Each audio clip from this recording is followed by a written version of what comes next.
Hello everyone and welcome back to the Lost Planeswalker, and today we are going to do a Rowan Scion of War commander deck that I named Pain is Gain. And just a heads up as we dive into this video, this might be the most CDH level deck I've ever built. Certainly the price and salt sum is, but I just tried building this deck not as mean as possible, and just every card that I looked up or saw and tried to put in just made this deck incredibly salty. So if I were you, I wouldn't play this with your friends because they're not going to appreciate it. But Rowan Scion of War is 1 black and a red legendary creature human wizard with menace. In tap, spells you cast this turn that are black and or red cost X less to cast, where X is the amount of life you lost this turn. Activate only as a sorcery. Rowan Sorcerer of War is very cool and is almost an identical copy to Will Scion of Peace, who has the same effect but for life gain and in Azorius or white and blue. So what does a deck like this look like anyways, and why did I say it's CDH level? Well, there are so many different ways in Commander where you can just entirely drain your life total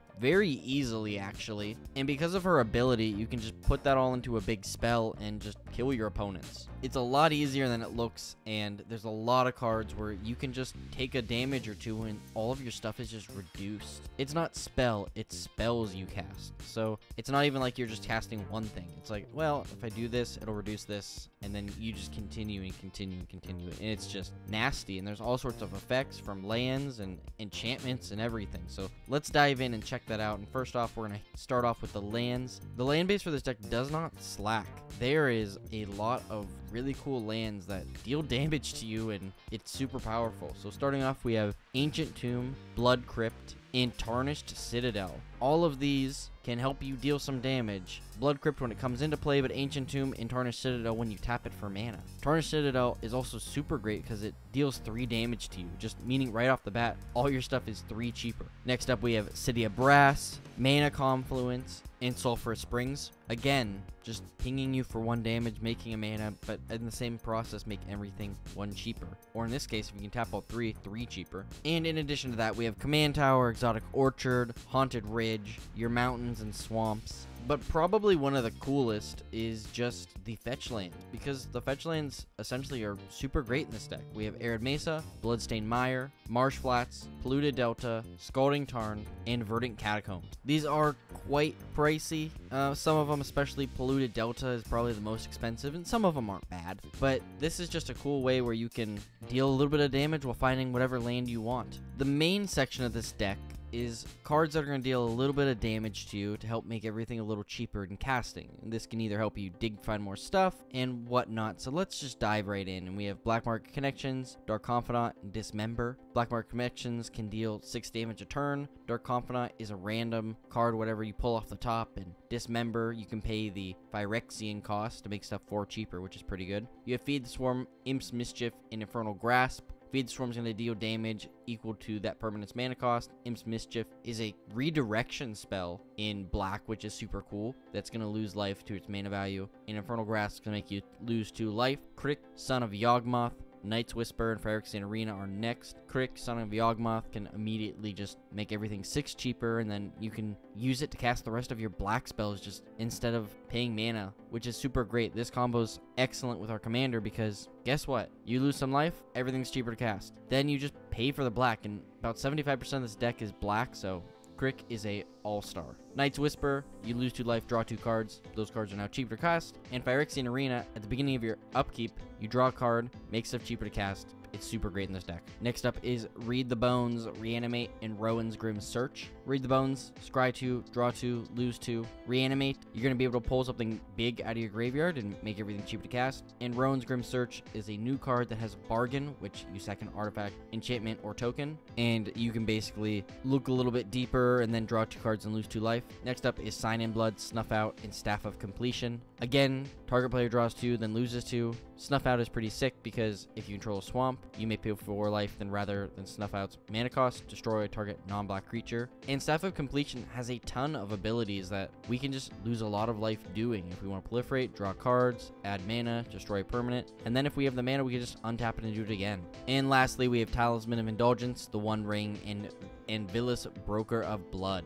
Talisman of Indulgence is going to lose us some life. The One Ring is going to lose us some life as we draw more cards, which is just even better in this deck. And Villas, Broker of Blood, has an activated ability where we pay 2 life. Target creature gets -1/-1 until end of turn, and then whenever we lose life, we draw that many cards. So Villas is going to help us out not only by using his ability, but also whenever we lose life, we're just going to draw into more cards, and that's probably how we're going to win. I mean, this deck, it seems pretty easy to lose 5 life, so casting an 8/8 with flying for 3 black that has that activated ability and static ability seem pretty good to me. So those were all cards that let you lose a little bit of life. Now let's see some of the cards that you can choose how much life you want to lose. So starting off, we have Ad Nauseam, Blood Celebrant, and Bolus's Citadel. Ad Nauseam is just going to help fill up your hand while you're losing a ton of life. Activate Rowan, basically cast all that stuff for way reduced cost. Blood Celebrant is super great because you pay a black, pay 1 life, add 1 mana of any color to your mana pool, including black. So just keep activating this over and over to lose a bunch of life. Bolus's Citadel, you can cast stuff off the top of your library. You can lose life. At some point, you can just sack 10 permanents and make your opponents drain even more. Next up, we have Doom Whisperer, Fire Conveyant, and Immoltering Soul Eater. Doom Whisperer lets you just pay 2 life and surveil 2. So we can just do that and basically put whatever cards we want on top, use a draw spell, draw it, do whatever we need to do to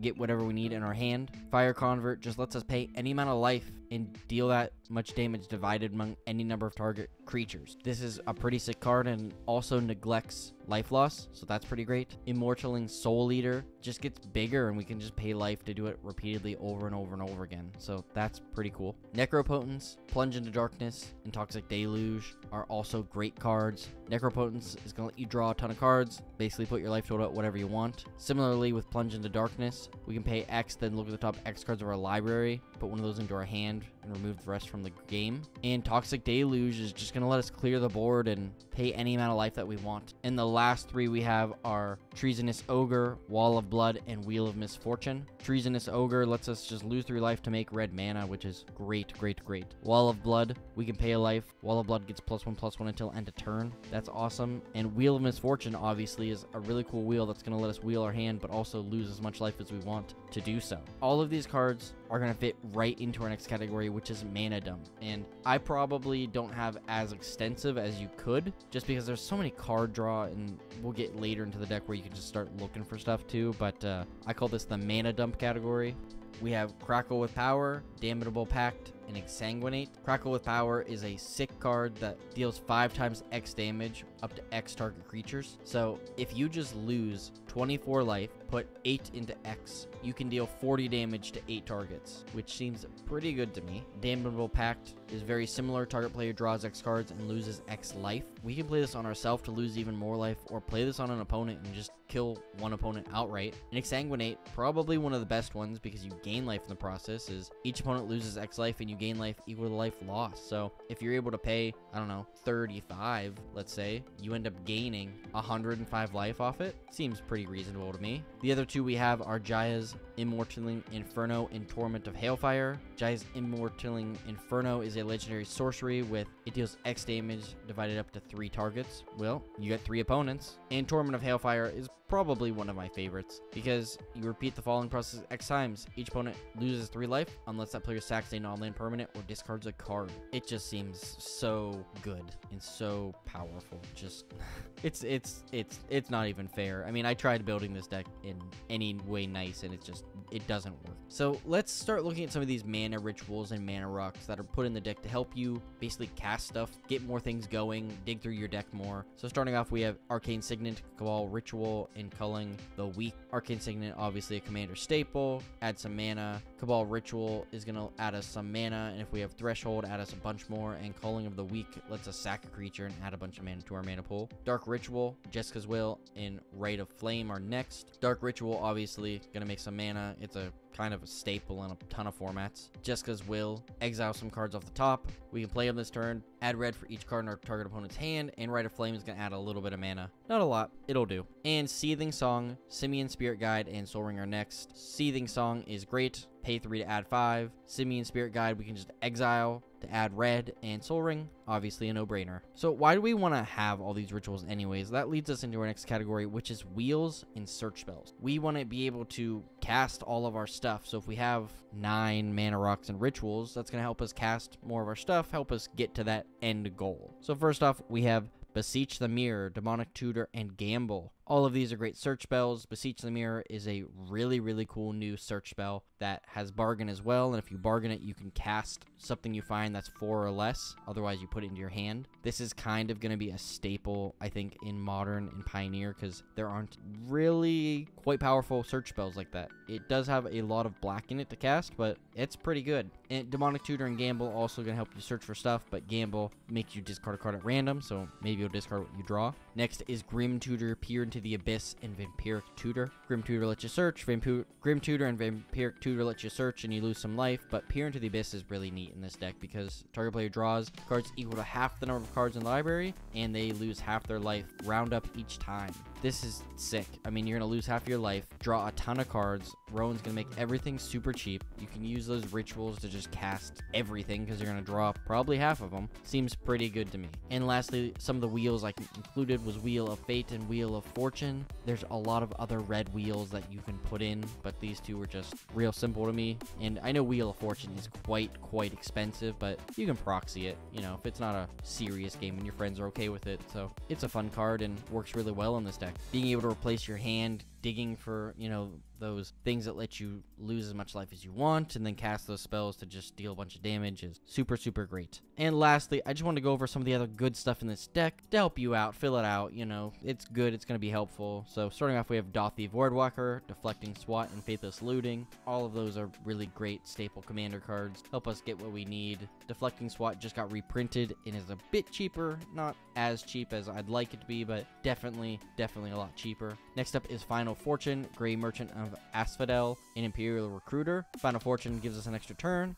Gary basically is going to help us gain some life and make our opponents lose some. And Imperial Recruiter is going to help us find some smaller creatures. Talking about some smaller creatures, we have Lightning Bolt, Orcish Bowmaster, and Rakdos Charm. Lightning Bolt, great. We can use it on ourselves, honestly, to make everything 3 cheaper, which seems good for 1 mana. Orcish Bowmaster is going to let us deal damage to us or our opponents, and if we have those wheels in play, we're going to be able to deal a ton of damage to them as well. And Rakdos Charm is just kind of a good all-around card. I love putting it in any Rakdos deck I can. Exile target player's graveyard, destroy target artifact, or each creature deals 1 damage to its controller. This can also help us out. You know, there's only a couple creatures in this deck, but if we have them out, we can just deal some damage to ourselves and continue on. And lastly, a card that's going to help our commander activate on the turn we cast it is 1000-Year Elixir. You may activate abilities of creatures you control as though those creatures had haste. 1, tap, untap, target creature. I'm not sure if that second ability makes it so stuff is twice as cheap. That's what it seems to me, because you can activate Rowan twice, but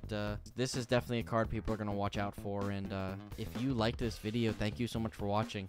I've also got a lot of attention on my channel recently, and I just want to say thank you so much. If you aren't subscribed and you would like to help me out, please do so. I'm almost at 1,000 subscribers, which is a pretty big milestone for me, and I, you know, hope to continue climbing after that, but it's a big milestone, and I've been working for almost a year to get there, so just thank you. If you're watching this and you're one of my long-term or new subscribers, I just really thank you so much. It really means a lot that you've stuck with me and checked out my videos and, you know, left comments, and that just means the world to me. If there's a card, maybe a mana dump card or a, you know, wheel that you think I missed that I should include, please leave in the comments down below. I love to see your guys' comments. I just responded to a bunch of great comments from all different decks that I've been working on of just cool cards that I never even thought of. So I really appreciate it, and it does mean a lot. And if you want to help me out another way, please leave a like and share this video. You know, getting it to more people and leaving that like is going to help it get out and just show more people this awesome deck. So thank you so much. Today's Scryfall card of the day is Spring of Eternal Peace. Bathing in the spring could cure ailments of body and mind alike. Thank you so much for watching, and as always, I'll see you later, Planeswalkers.